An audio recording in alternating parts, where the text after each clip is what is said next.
We choose to go to the moon in this decade and do the other things, not because they are easy, but because they are hard. Because that goal will serve to organize and measure the best of our energies and skills. It's been 50 years since we've been to the moon, and we've got a great program called Artemis. We're going back. The Apollo program was a test for the American people that you can do what you set out to do. All it took was turning to it and making it happen. We are go for a mission to the moon at this time. Engines on 5, 4, 3, 2. All engines running. Launch commit. Liftoff. We have liftoff 49 minutes past the hour. I think the characteristic that I remember most of the Saturn V was the noise. The noise was enormous and it was almost impossible to communicate. We're go, train tight, we're go. Tranquility Base here. The Eagle has landed. The landing to me was a great celebration. The nation was almost euphoric. It's one small step for man, one giant leap for mankind. There are so many things that we could eventually learn about our universe and the spacecraft that we use exploring.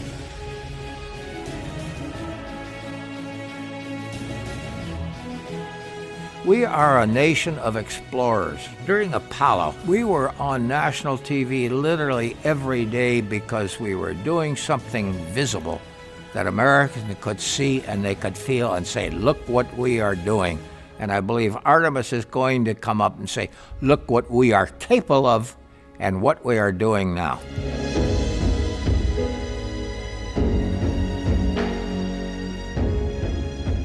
Artemis will stand on the shoulders of Apollo. They're going to have the eyes of the world on them when they start down this trail. The science of a space flight is one that will continue to inspire. Going to the moon generates technology, more communications, more computer technology, more sophistication in manufacturing that help us in everyday life. We have a generation that is ready, a generation with that technology, a generation with the education. Artemis represents the future in space. It is our next big step, and it is time to take it.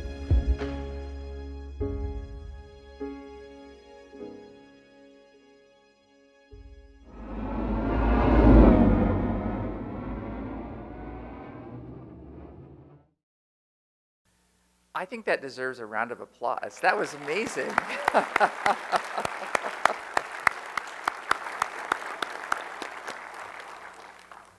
Good morning. I'm William T. Harris, President and CEO here at Space Center Houston. We're a space exploration learning destination dedicated to bringing people and space closer together. We also have the privilege of serving as the official visitor center for NASA Johnson Space Center, the home of astronaut training and mission control. We share the story of human space exploration, past, present, and future, with more than 1.25 million visitors annually from around the world. Our mission is to reveal how science and humanity power space exploration. Space exploration has a great impact to our life on Earth. We benefit from a wealth of innovation, scientific advancements, and it broadens our views of the world and beyond. Today, we are absolutely thrilled to celebrate the 50th anniversary of the Apollo 17 mission, the final human mission to the moon during the Apollo program. The Apollo set the course for Artemis, the next era of human space exploration. Just this past Sunday, NASA's Orion spacecraft successfully splashed down, fulfilling a milestone with Artemis 1 as we prepare to return to the moon, however with a new purpose. Space Center Houston houses a wide variety of Apollo-era artifacts, including America, the Apollo 17 command module. During your visit, please be sure to touch a piece of the moon brought back to Earth by the Apollo 17 mission and our Lunar Vault exhibit. See the Apollo 17 command module and experience our new exhibit, Artemis. Today we'll discuss lessons learned from the Apollo era, from the legends who lived it and paved the way for the future of space exploration. And we'll hear from current NASA experts who are realizing our future, We will revisit the last steps that we took on the moon and look at the journey we've launched to return.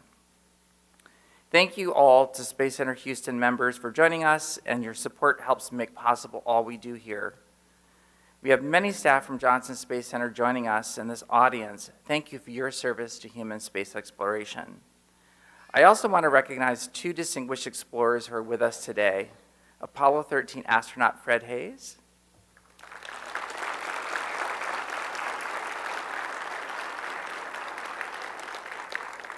and Shuttle-era astronaut Tim Kopra, who served on expeditions 20 and 46 on the ISS. Tim, I think you're here. Yes. Oh, there we go. We're also honored to be joined by the families of our legends and explorers. Jan Evans, who is the wife of Apollo 17 pilot Ron Evans, and many members of the Evans family. Jan.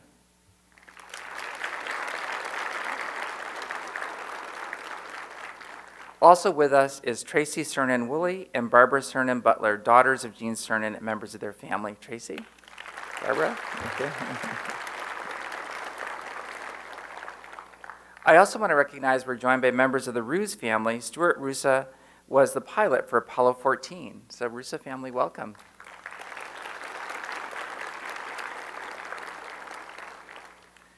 So a little bit of housekeeping. After our presentation, we'll take questions from the audience. So please stay with us for the discussion.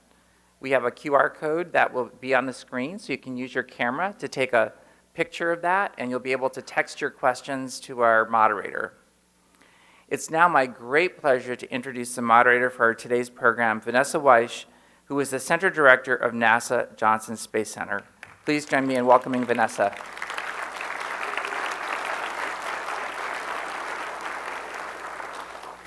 Thank you, William, and I also extend welcome and greetings to everyone, and especially to our special guests that are joining us today. 50 years ago this month, the final mission in the Apollo program launched into the night sky. The crew of Apollo 17 completed humanity's last voyage to the moon. Harrison Schmitt, the first scientist to investigate the moon, was a geologist who had been part of the backup crew for Apollo 15. On Apollo 17, he served as pilot of the Lunar Module Challenger, and Eugene Cernan was commander, and Ronald Evans piloted the command module America. And as William said, you guys can actually see that particular spacecraft here at Space Center Houston. But at the end of their third and final EVA, Commander Gene Cernan spoke the now famous quote, "We leave as we came, and God willing, we shall return, with peace and hope for all mankind." And we're so very excited that through Artemis, we are now going to be returning, and returning in a sustainable way. So very, very proud of the work. As William said, you know, we were able to successfully launch Artemis, the rocket, with Orion on top. Orion had a very successful mission, and then we had splashdown on Sunday. It's just an incredible, incredible time. And that was an uncrewed mission, which now sets us up for our crewed mission on the next Artemis launch, Artemis 2. But Apollo 17's mission was successful, collecting the largest batch of lunar samples, one of which we actually opened this year for study and investigation. But they set records for the longest time in lunar orbit and on the lunar surface. In the intermediary 50-year period from Apollo 17 to today, NASA's human spaceflight program has been working in low Earth orbit and preparing to pick up where the Apollo program left off. The 135 launches of the Space Shuttle program, the construction of the International Space Station, which we've now had our astronauts living off this planet for over 22 continuous years. I think that deserves a round of applause.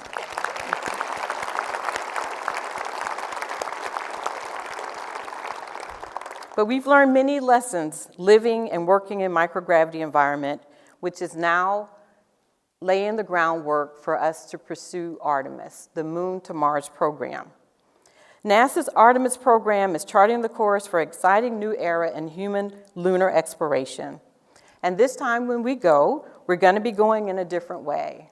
We're going to be going with our international partners, we're going to be going with commercial industry, and when we go, we will have the first woman and the first people of color that will go to the moon, and we will establish a long-term science and exploration capabilities to inspire the next generation of explorers, the Artemis generation, just as Apollo did. Today, we have the honor of hearing from Apollo 17 legends and Artemis leaders to discuss the past, present, and future of human space exploration.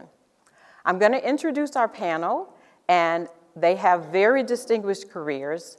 If I were to give their entire bios, we'd be here the entire time. So we're just going to have some very abbreviated introductions of them. So first, our first panelist is Jerry Griffin, and he's our Apollo 17 lead flight director.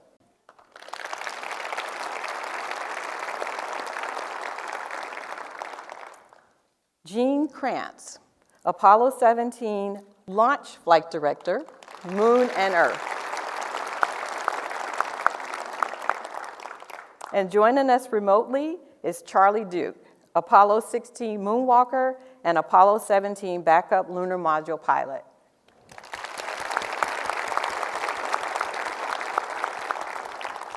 We also have with us from the Artemis generation, Jessie Harleziak, and she's an Artemis flight controller.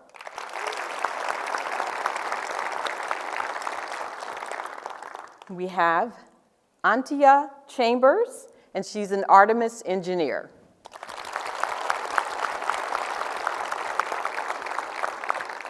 And we have Reed Weissman, NASA astronaut. So we'll go into our panel discussion. So as we are celebrating the 50th anniversary of Apollo 17 on the heels of an incredible Artemis 1 mission, it's a real honor to be here with our legends and with our leaders. As we stand on the shoulders of you giants, we want to start by asking our Apollo legends a few questions. So I'm going to start with you, Jerry. You were the lead flight director on Apollo 17. Can you tell us what that entailed?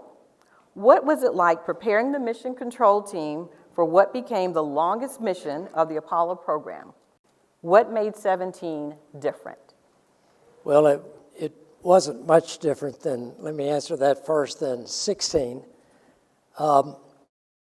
People have asked me sometimes, were we kind of starting to fade out and fall off?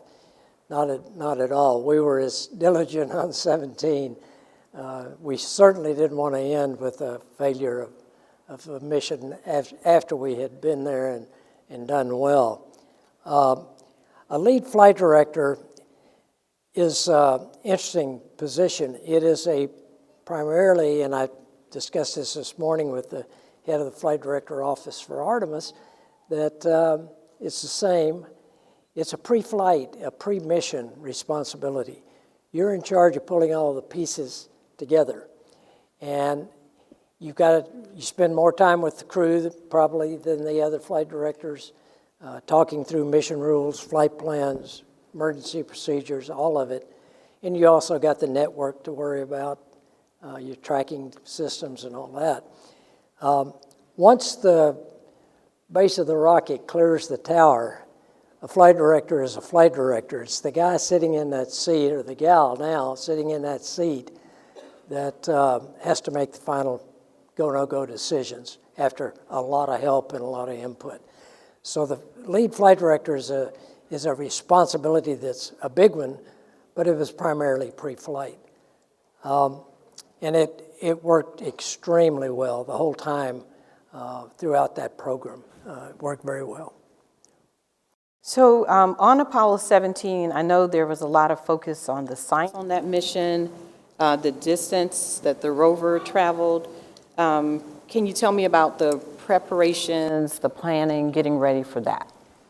Yes, one of the things that happened It actually started with the last 3 missions, 15, 16. 17 had a rover. And that made the exploration of the moon a lot better because they could traverse further. Now, of course, we always had them in walk-back distance was our key. So it was kind of a constant measure of how far we could go.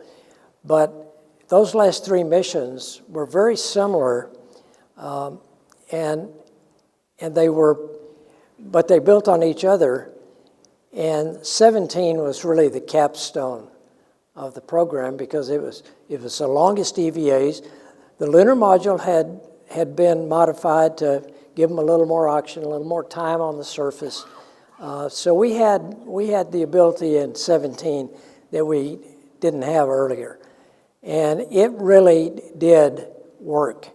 And by that time, I can see, and this, Gene and I have talked about this, we never took the focus off of crew safety. But in those latter missions, we finally got to the point we knew what we were doing and why we were going, and it was to explore the moon. So in the control center, I can tell you, particularly at the flight director position, there was a lot more emphasis on the science. And we went out in the field and trained with the crews, which we hadn't done prior to Apollo 15. And so we went out to remote sites here in the U.S. and watched how they worked with the science guys and how we could enhance that. So it was a learning experience, and you're going to go through the same experience with Artemis. Your first thing is get them up there, get them back, don't hurt anybody, and as you get more comfortable as time goes on, you'll get to pure exploration or better exploration. Thank you. And so, Gene Krantz, as you shared, you were the Apollo 17 launch flight director, both Moon and Earth. On Apollo 17, it was the first night launch of the Apollo program, and you were on console. For our guests, why did we launch the crew at night, and did it create any additional challenges for the launch control at the Cape or mission control teams here in Houston? Vanessa, before I begin, I'd like to say a few words to the Artemis team. I've been involved in every beginning of every mission from Mercury through, actually the space station program and into the shuttle. Our major concerns were always the unmanned missions, because a mission without a man available to exercise options that maybe we had not properly covered during our pre-mission planning was really key. When I looked at the Artemis profile, a 22-day unmanned mission, I almost wanted to know what they were going to do, what problems they would face. So I got together with a couple of the engineers from Lockheed, and I went over the alternate mission options they had in there, and I talked with Mike Haas and one of his engineers in there. And I got then into watching the videos program from a standpoint of the mission overview. And I just wanted to say, you did one hell of a job pulling that thing off, because it was incredible.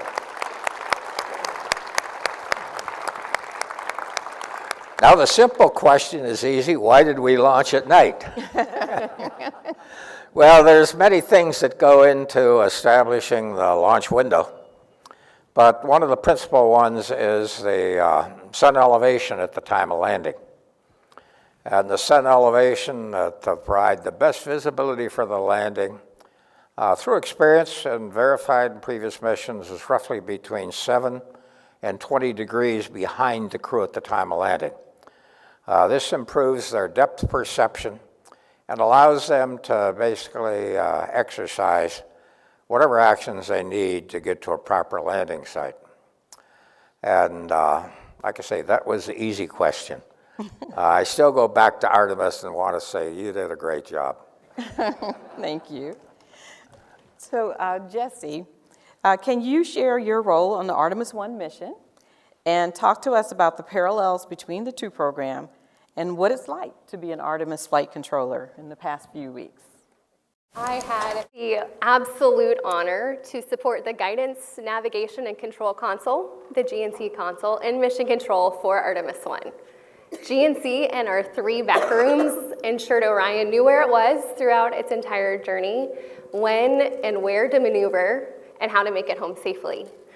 So it was just an incredible journey. We were also responsible for maneuvering and calculating those maneuvers to provide you the incredible imagery that you all saw throughout the mission, including that breathtaking Earth being eclipsed by the moon. It's truly something I know I will never forget. I think one of the parallels between Apollo and Artemis that sticks out to me the most is that both programs really embody the human spirit to explore and to dream big. And that is something that I have been inspired by throughout my entire career. And they also show that both programs can demonstrate the ability to have humans work together and achieve an incredible goal when you work together through a common goal. Let's see, the past few weeks have been an incredible ride. I got to live out a dream that actually started here at Space Center Houston as a little girl. So it's been an absolute honor, and I could not be more proud of the Artemis team and what we've accomplished. We can't wait to fly our crew on Artemis 2. For sure, for sure.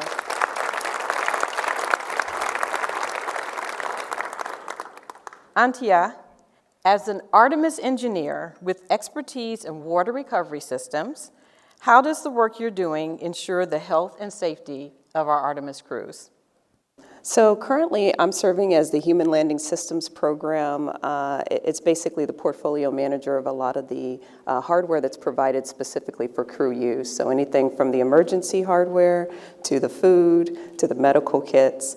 All of it is meant to ensure the safety and health and ensure their performance during the mission. And so all of that ranges from making sure that they have the right medical supplies during their mission, that they have the right food that has the right caloric content for that. We also have what we call the Lunar Loo, which is the Lunar Lavatory on Orbit.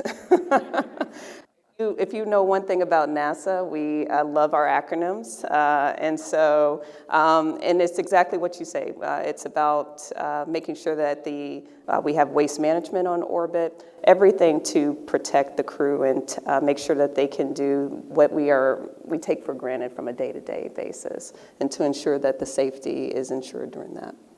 Awesome, thank you, Antia. So joining us remote, yeah. I think the crews will tell you they appreciate knowing that we're working on that loo. So Charlie's remote, you're joining us remotely. Thank you for joining us. Can you hear me okay? I see the stage and a few front rows, and you're loud and clear. So hopefully I'm visible to you. Yeah, you're visible and loud and clear. On Thanks. Apollo 16, you were the lunar module pilot and one of very few people who not only walked on the moon, but rode the lunar rover on the surface. Then you became the backup lunar module pilot for Apollo 17. Talk to us about the crew of Apollo 17 and your memories of training with them after having returned on Apollo 16. Well, of course, we were all close friends, the astronauts during Apollo. So when John and I returned, they needed a backup crew for 17. And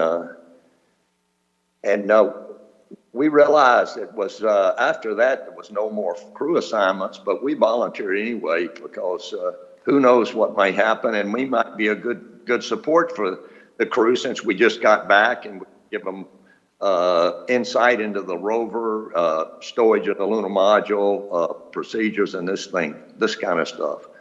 And so it worked out really well. We were a good support for them. We worked hard to learn the flight plan and to help in the planning. So being a backup crew on a dead-end job really was pretty exciting.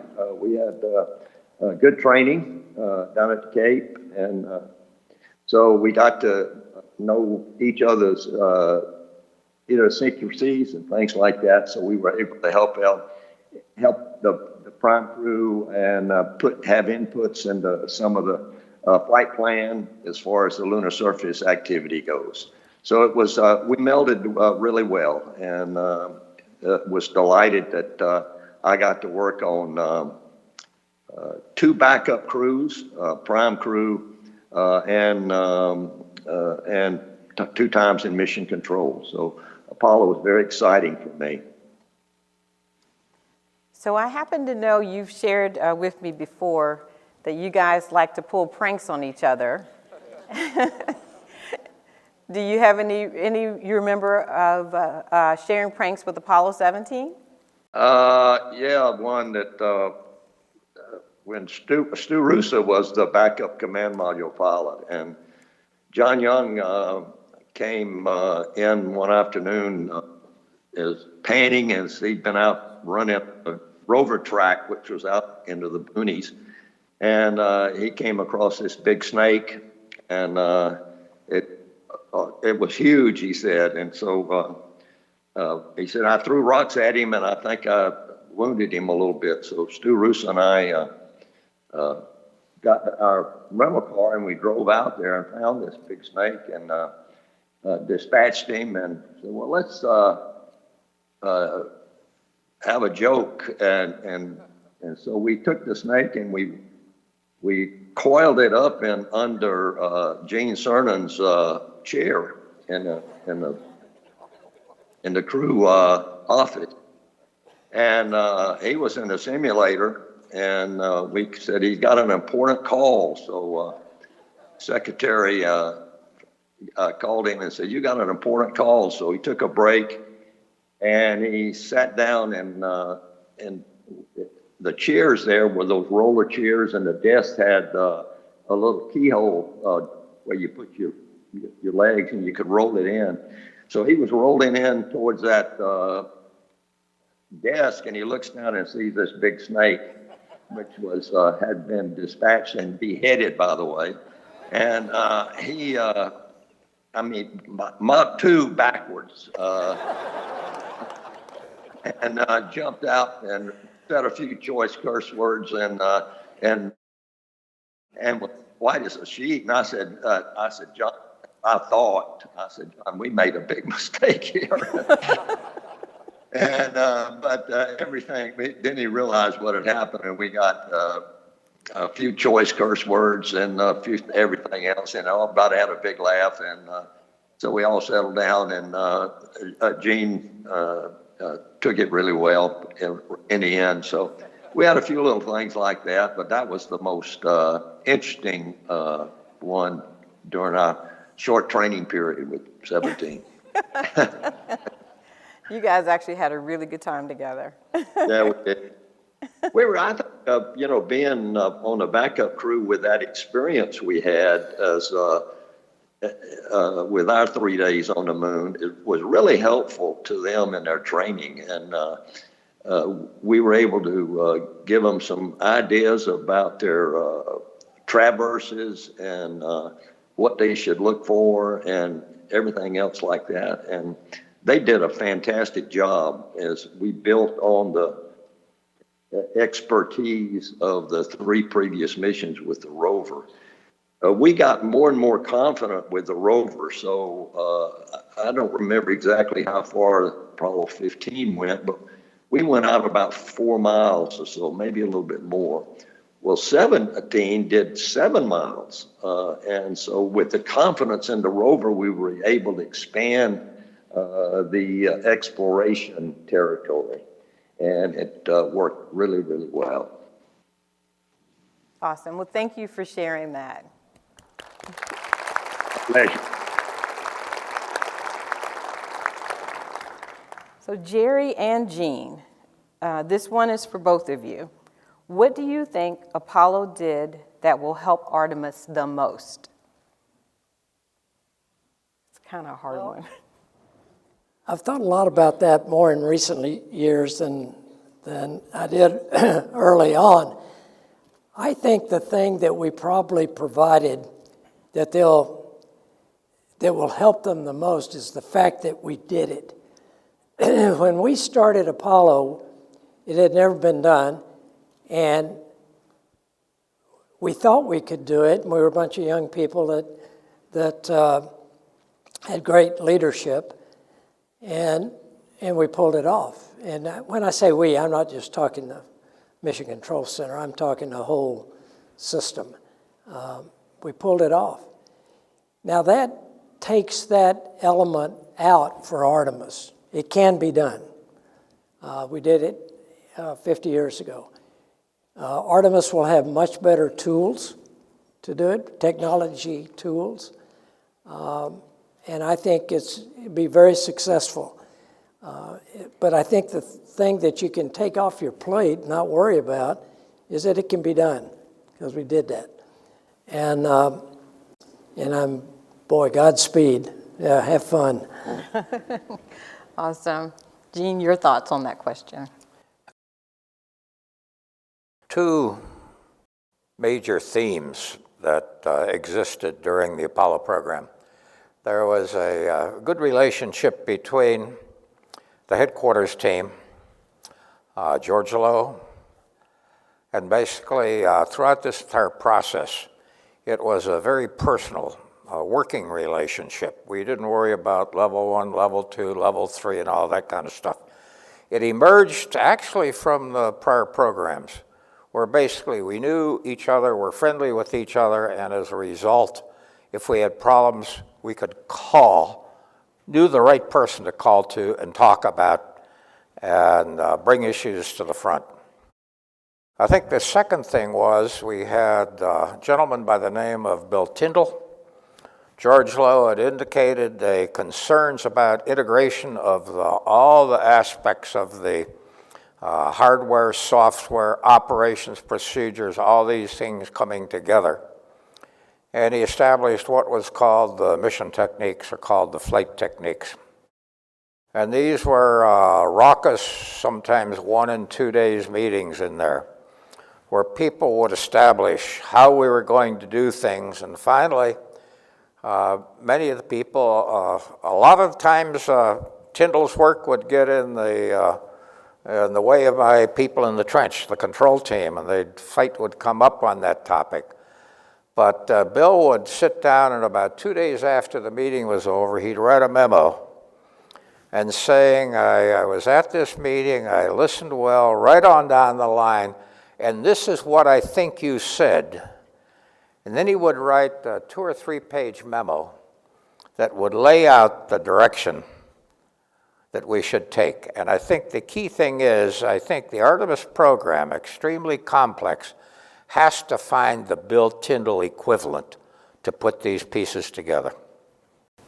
And it should be noted that Bill was here at JSC, but everybody in the agency trusted him to do it right. And boy, his Tyndallgram, we called them Tyndallgrams. You know, we were looking forward to getting the next one.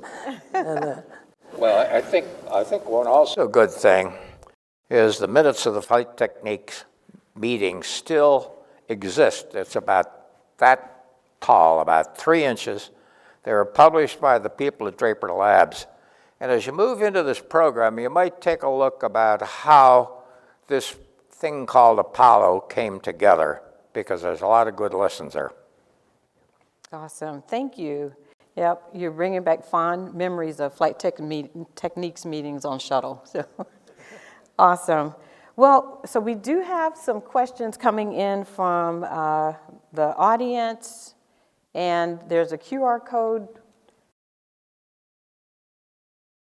Thank you.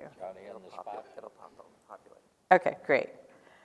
All right, so one of our first questions is, and this is for anybody on, let's see, what challenges from 50 years ago do we still see today in getting to the moon? Up to all of our panelists.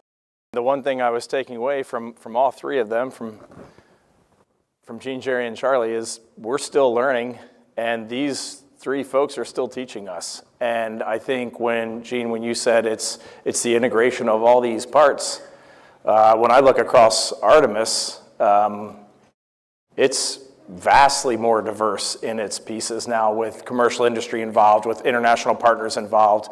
The diversity of this team from bottom up is unbelievable, as well as the hardware. And so I think the thing from 50 years ago that is still going to be a major challenge, and our agency is talking about it every day, is how do we integrate all of these parts and who oversees that? So I thought that was a great comment. And I need to point out, because we have Charlie here, it's the 50th anniversary of Apollo 17. It's also the 50th anniversary of Apollo 16, which flew just a few months before 17. These guys flew to the moon, came back, and they're like, yeah, we'll be backup crew for the next crew. And I'm like, well, most people would be taking a month off and hanging out with their families. But what you all did in Apollo was just it was truly magnificent, and you motivated an entire world to get into science, technology, engineering, and math, and we all thank you for that. Awesome.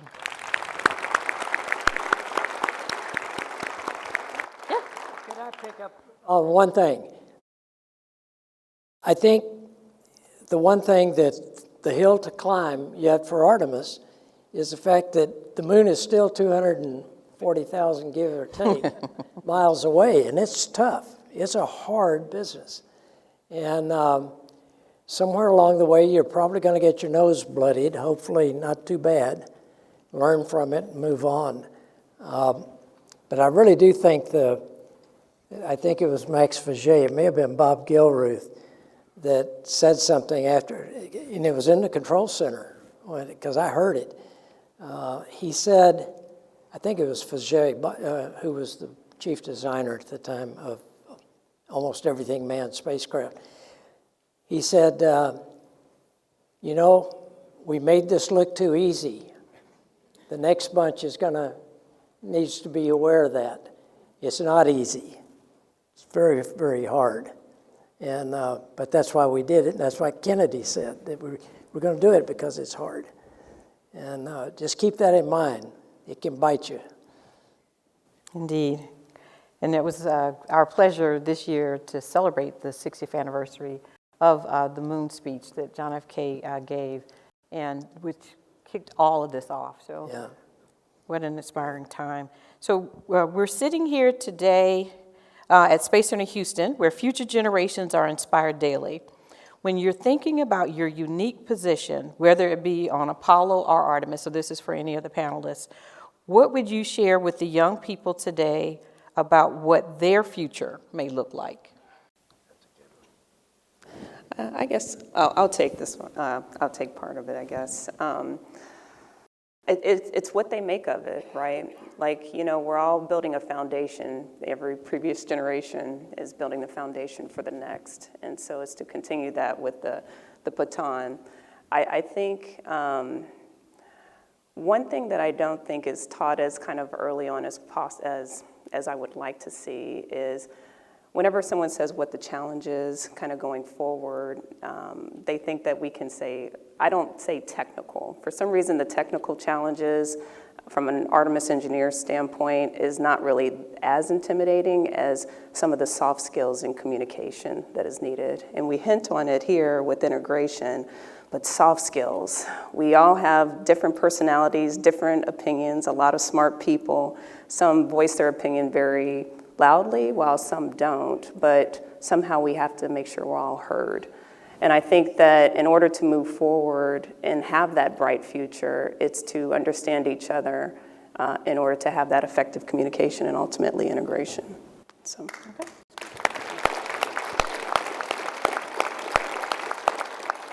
Okay, and the questions are pouring in, so I'm going to try to get through as many of them as I can. So for Mr. Griffin and Mr. Krantz, what technology used in Artemis do you wish you had in Apollo? Can I take it? It's funny because in 1972, even when we flew 17, we had the best technology available, and we thought it was wonderful because it was all we had, and it was the peak at that point. Now, looking back, I would say if we had if we had had more computing power on board, we wouldn't have had to load and reload so many things through the display keyboard. It's called the DISCI. We would have had an ability to maybe just kind of run through it with one setup in the computer, and just like you do on your cell phone or PC or iPad, select what you wanted and just go on with it. But everything was slower. Then it had to be a little bit slower because we had so much to load. And we didn't have a good, the other thing, if you think about Apollo 13, with all the reading of checklists that we had to do, and Fred can tell you they ran out of paper to write on. We had no way to uplink anything like that. You had it in shuttle. You had a teleprinter that if you needed a new checklist, you just sent another one up. And we had to read all of that. So there were things like that that made it, and Jim Lovell just about came unglued on Apollo 13 because we were so late getting it up to him, getting the procedure to how to power up the command module after we had taken it all down. And I can tell you, they did it perfectly. But it sure would have been a lot easier just to zap that thing up there and have them run through it. That's the two things I think of. So, Reed, I had a couple of ones for you. People want to hear from you in general, and then they want to know what you have learned from folks like Jerry and Gene. What about the Apollo missions that inspired you? I always have to start by saying I wasn't alive, so that's a good step in the right direction. I think first and foremost, I have to look back to when I was selected as an astronaut in 2009, which for some of you seems like a long time ago. For me, it seems like yesterday. And the day we showed up, these folks were involved in our training. They were our mentors. They were teaching us everything that we needed to think about. And they've been there by our sides every day since. We just had a great talk with Jack Schmidt this past weekend at a reunion. And that's the biggest thing to me, is that they really embody the lifelong commitment to human exploration, and they have never let their guard down, and that is pretty awesome. And I was listening to Charlie earlier when he talked about how valuable it was to come back from Apollo 16 and work alongside with the Apollo 17 crew, and that is exactly what we should be doing in Artemis. When that 2 crew lands, 3 is going to be deep in training for lunar exploration, and I bet there's a lot they could learn about Orion from the crew who had just flown it, and so they should be working side by side, and then 3 should be doing the same to share that legacy with 4, and then maybe in 30 years down the road, I could be sitting with the new class that we just hired and telling them about lunar geology. I think it sounds perfect. Awesome. Okay, so Charlie, I'm going to throw this out to you, Jerry and Gene. So how did working on such a big initiative change or develop you as individual people? If I go back into the way we developed in mission control in the space program, we started off very early, I won't say ignorant, what I'd say hired hands. Basically, many times we'd arrive in mission control without knowing each other, and we had not developed what I'd say the relationships to truly become a team. As we continued to move through the program, however, every controller, every position was learning by doing. They were writing the procedures, developing the schematics, that type of stuff. And they would exchange this with the other controllers. And we developed the ability to work laterally and provide integrated solutions to the problems. Now this turned to be very important in Apollo and even the shuttle program, because between the mission rules and the learning by doing, developing the schematic, writing the procedures, we were able to help the program through the change board process and developing workarounds, identified problems, doing assessments for them. So I think it's very important early in this game for the teams that are going to be in mission control writing these procedures to basically provide a check and balance upon what the contractors are doing through the mission rules, self-study, basically to acquire the knowledge that is going to give you the confidence to speak out and say, hey, I think we need to do something different here. I think all of us developed, as time went on, a confidence. And part of that was through the great, I mentioned it earlier, the great leadership that we had. They trusted us, our leaders, and pushed decisions down in those days, down to where the expertise was. And we would brief them, and they would, when we had a big issue like some of the stuff on 13, we would brief them and they would say, their major answer was, okay, how can we help you get it done? And we trusted the people below us. We had to, the flight directors, I'm talking below us. So to me, it became kind of a definition of what a real team was from top to bottom. And it's really an exposure to take on a difficult task like we were doing. And I hope you've got that same setup in Artemis. It takes the whole team. You know, we almost lost, in that era, the personal pronoun I. We used we all the time. We're doing it tonight, or this afternoon, or wherever we are. We seldom used the personal pronoun I, unless you were saying I think. But when we had a decision, it was we were going to do it, or we did it. And it didn't make any difference whether it was done by the astronauts or done by somebody in mission control. It was we. It was the team that did it. So I think that team concept just permeated through us. Absolutely. And I will say that that is alive and well. Good. Alive and well. So Jesse, people want to know, what was your favorite moment personally with this Artemis mission? There were so many of them, it's hard to choose just one. But I think it was the first time I was on console for an orbit shift.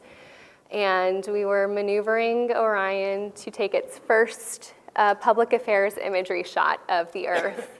And I knew that there were commands on the vehicle that were from my team that were just about to execute. And it was incredible watching the time at which the commands were supposed to execute. There it goes, and Orion starts maneuvering to look at the Earth and show the first shot of Earth from Orion. So that was, I think, my favorite moment. There were, again, so many, it's hard to choose, but that was definitely a highlight of my first shift.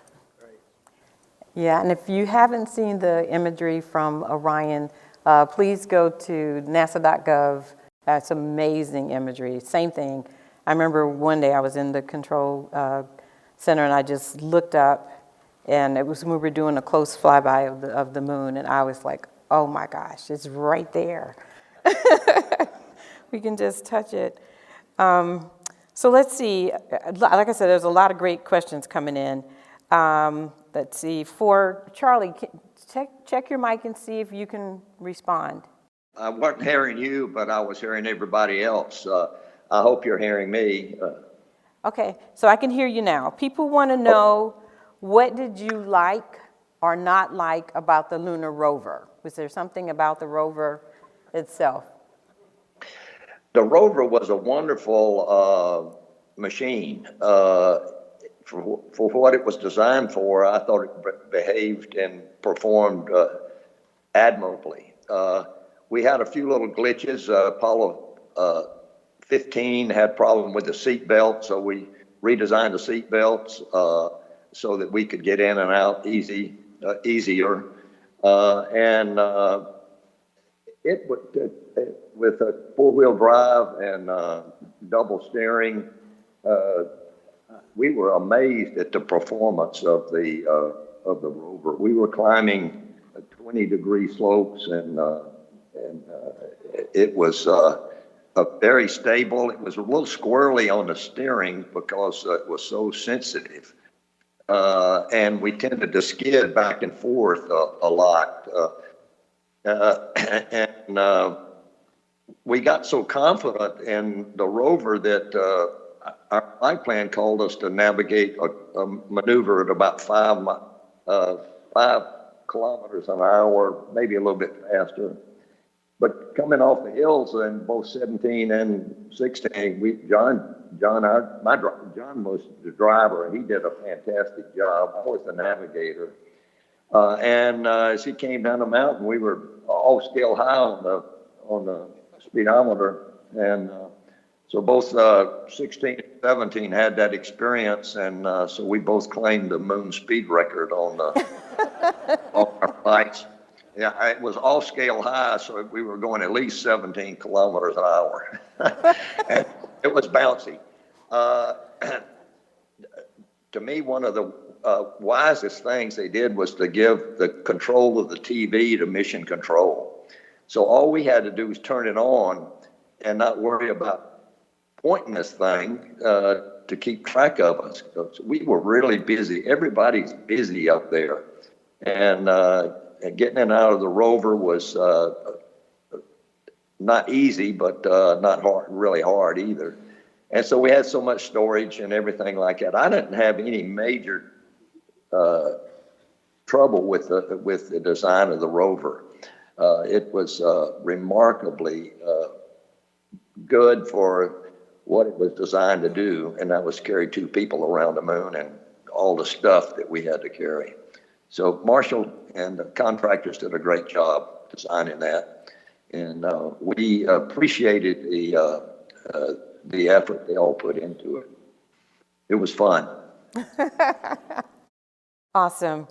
So like I said, there's lots of questions, but here's one from a high schooler. And the high schooler says, what can I do to take my passion of learning about space and turn it into a career? I'm going to shoot that to you, Reed. So from a high schooler, he wants to know, he or she wants to know what they can do to take my passion of learning about space and turn it into a career. I'll start that one, but then I'm going to hand it off to our 2 other Artemis generation folks. This is an amazing time where you can take that passion anywhere you want. If I was in high school right now and I had found that passion, I'd be trying to get an internship in NASA. I'd be looking at where I want to go to college. I'd be working on some sort of a technical degree.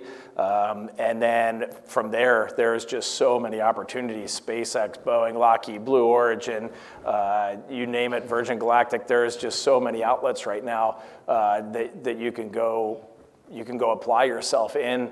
And then who knows, your life might take a little bit of a curve somewhere in there, and you may find a new passion along that road that takes you into some real specific technical job that you change the entire world. And that's a potential outcome of all of that. How about the NASA track? What should they do for the NASA track? I think you covered a lot of it. So if I put my supervisor hat on and sitting on panels, we need a lot of talent that is looking at science, technology, engineering, and math-related career fields. And so like you had mentioned, one of our key ways that we hire into NASA directly is through the Pathways Internship Program. And so I strongly encourage that it's an opportunity for you to internship with NASA. You do several rotations from flight operations to the engineering directorate to human factors. There's so many opportunities for you to experience it and to see whether or not you like it. And if you do, then it would be a great path directly for hiring, but we also have a very talented contractor workforce as well, and they have internships. So we have Boeing, we have Lockheed Martin, we have KBR, we have Jacobs, and a lot more. So that's where I would encourage that you explore that, is to reach out to the Pathways and look up Pathways Intern. We also have several internship opportunities as well that we also bring in. So. I will just add that you have a passion for a reason and follow it. That's what I did as a little girl sitting here. I was 7 years old and I saw the white flight control room on a tour from Space Center Houston, and that just sparked everything for me. So follow your passions, follow your dreams, and they can lead to somewhere amazing. I just flew a spaceship around the moon from that very flight control room that I saw as a little girl. So. Thank you. Gene? Generally, when I talk to the young people, I give them a few words: dream, aim high, and never surrender. And I think the key thing is, no matter what you're doing in life, schooling, running down the line, you're going to run into bottlenecks, you're going to run into times when you are just tempted to just quit right on down the line. And I think the key thing is to continue growing. Always set your goal high, and then once you reach that goal, move it a bit higher, and continue this process of growing and learning throughout your entire life. And that, I think, is the thing that was really key to our success in mission control. We never stopped accepting the challenge to continue growing and being better. Yeah, I'm glad for that. So I'm being told we're going to have to wrap. And I know everyone, I still had lots more questions. And so just thank you all for the questions. But I want to thank our panelists. I want to thank our Artemis generation for being here and sharing your experiences over the past month and everything that's going forward. But I want to acknowledge and especially thank our Apollo generation, the panelists that are here. I see people from the Apollo generation in our audience as well. And I want to let you guys know that we truly appreciate everything that you did to set us on the course for now, returning to the moon and going forward. So just thank you, thank you, thank you. And Charlie, thank you for joining us remotely and sharing your wonderful stories with us.